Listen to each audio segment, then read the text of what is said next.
I'm Lauren Toman. I'm here with AMRPA at the Fall 2025 conference. I'm here with Rhonda Abbott, who is going to be our incoming chair of the board. Rhonda, thank you so much for taking the time to be here with me. Absolutely, my pleasure. As the incoming chair of the board, what are your goals for this coming year? What an exciting time for AMRPA.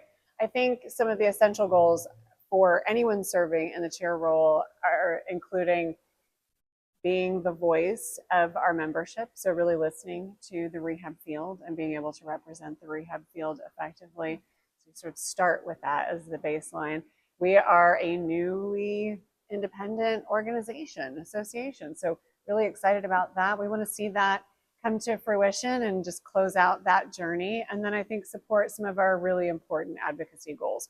So that includes hopefully a termination and end to the review choice demonstration, increased transparency and timeliness by Medicare Advantage plans for approvals and authorization for inpatient rehab, and of course our ever-present focus on quality outcomes and what does that mean to the rehab industry and decreasing the administrative burden to all of our membership. So those are some of, definitely not the all-inclusive list, but some of the goals that we have for this coming year. Now, you've been a part of AMRPA for a bit, and you are now stepping in as the leader. How has AMRPA shifted or has influenced your leadership throughout your career?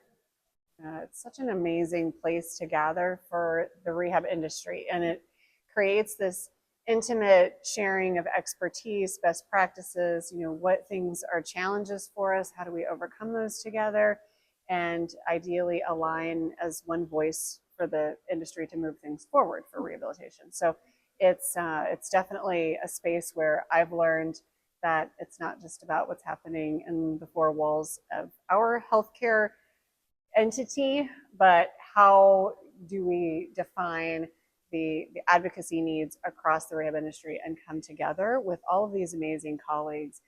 It's helped me learn. Certainly, I've been able to add mentors or people that probably don't even know that they're my mentors, but they are because I watch and learn from them, and allows for such a great opportunity for networking across the rehab field. So those are a few things that I think have really helped to shape me and my own leadership journey. And obviously serving on the board itself, serving on our executive committee, being involved in these decisions that really hopefully will move the field forward effectively, that just is like icing on the cake, and I feel very privileged and honored to serve as the chair now. It's a very exciting time. Now, looking ahead, what do you see for the future of inpatient medical rehab?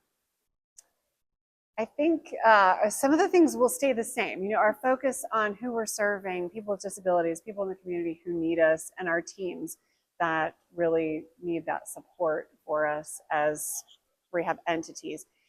But this advocacy need and the demand to be really proactive and be able to describe to the entities that we're trying to build champions in Congress.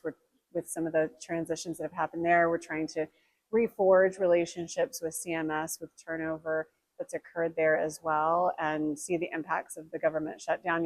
Those are some of the immediate work efforts that I think are essential for the longer term advocacy strategy for AMRPA.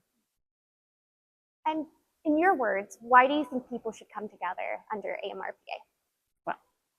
It's just such an amazing experience. And for those that have joined us at the actual conference, I think their words will be even better. But people have shared with me over the past couple of days, I have never been before, and I can't believe all of the expertise that I've been able to interact with. These are your words, members, as you're maybe getting exposed to some of these things for the first time. And for folks who have come back year over year, whether you are a member of AMRPA or you're choosing to experience our fall conference, and we encourage you to be members, but the folks who've been year over year know the value.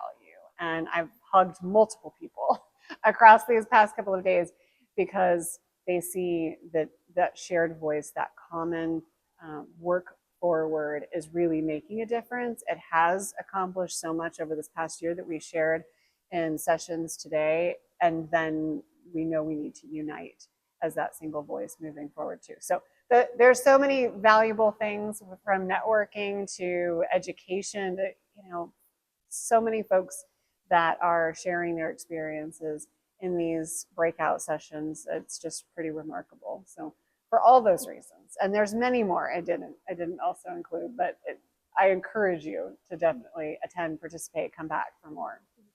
Well, thank you so much for taking the time to speak with me today. I know everyone is very excited for your tenure as chair of the board, and good luck. Thank you so much. Really appreciate the opportunity.